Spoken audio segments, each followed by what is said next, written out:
Hello बच्चों, चलिए इस प्रश्न को देखते हैं। तरंगाग्र के लंबवत रेखा किसकी दिशा को व्यक्त करती है।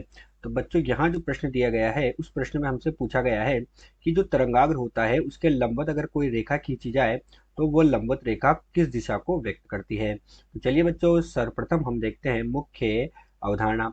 अब बच्चों, इसमें सबसे पहले हम तरंगाग्र के बारे में जानते हैं। बच्चों, तरंगाग्र हमारे पास क्या होता है उसके बारे में जानते हैं। बच्चों, तो तरंगाग्र जो होता है वो किसी माध्यम का ऐसा पथ होता है जिस पर माध्यम के जितने भी कण होते हैं वो समान कला में कंपन करते हैं। अर्थात हम क्या कहेंगे बच्चों कि माध्यम का ऐसा पथ, कोई भी माध्यम है हमारे पास बच्चों, तो उस माध्यम का ऐसा पथ जिस पर माध्यम के सभी कण, जिस पर जिस पर माध्यम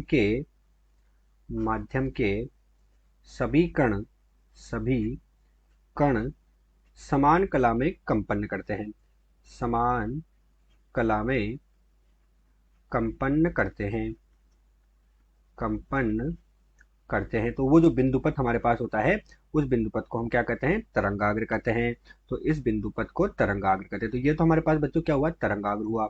अब हमसे क्या पूछा गया है कि तरंगाग्र के लंबवत रेखा, तो इस बिंदु पथ को तरंगाग्र तरंगाग्र कहते हैं। अब बच्चों हम क्या देखते हैं कि हमारे पास हम यहाँ पर एक प्रकाश स्रोत ले रहे हैं एस। तो हमारे पास क्या हो गया, यहाँ पर एक प्रकाश स्रोत है एस। ये तो हमारे पास हुआ यहाँ पर एस एक प्रकाश स्रोत है। बच्चों, इससे प्रकाश स्रोत से क्या होगा, प्रकाश किरणें निकलेगी। तो हमारे पास इस प्रकाश स्रोत से प्रकाश किरणें निकलती है। ये एक प्रकाश किरण हुई, ये दूसरी प्रकाश किरण हुई, तथा ये तीसरी प्रकाश किरण हुई। तो ये हमारे पास बच्चों इससे तीन प्रकाश किरण, जैसे एस सी, एस डी और एस ई, हमारे पास बच्चों यहाँ पर क्या है, प्रकाश किरणें हैं। तो ये हमारे पास हो गई यहाँ पर प्रकाश किरणें। बच्चों, ये प्रकाश स्रोत जो है, तो ये प्रकाश स्रोत से प्रकाश किरणें निकल रही है किसी समांगी माध्यम में। तो बच्चों, जो समांगी माध्यम के कण होते हैं वो कंपन करने लगते हैं तथा किसी क्षण पर प्रकाश स्रोत से समान दूरी पर ये क्या होते हैं बच्चों, कण के साथ समान कला में होते हैं। तो ये हमारे पास यहाँ पर हम एक तरंगाग्र बनाने, ये हमारे पास बच्चों यहाँ पर क्या हो गया, एक तरंगाग्र है ए बी। तो ये इस प्रकार हमारे पास तरंगाग्र का निर्माण होता है। ए बी यहाँ पर एक तरंगाग्र है तथा एस सी, एच डी और एस सी प्रकाश किरणें हैं। तो यही इस प्रश्न की मुख्य अवधारणा है। तो चलिए बच्चों, अब हम प्रश्न को हल करते हैं। तो प्रश्न में हमसे पूछा गया कि लंबवत रेखा किसकी दिशा को व्यक्त करती है। तो बच्चों, चित्र में हम क्या देखते हैं कि तरंगाग्र के लंबवत रेखा हमारे पास बच्चों किसको दिखा रही है, इस दिशा में हमारे पास प्रकाश किरणें निकल रही है, अर्थात तरंग का संचरण हो रहा है।